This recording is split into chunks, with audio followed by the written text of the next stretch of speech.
yogera bulungi, beera muntu mulungi, weekuume bulungi.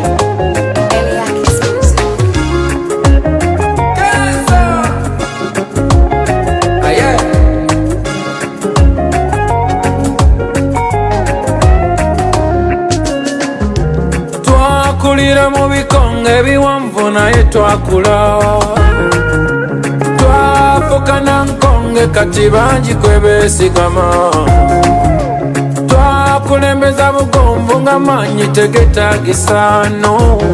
so nga twabanga n'obusungu era ebikondo olumu twafunyanga mu birala bye twayigaye, bwe mulina obusungu nti bwambwa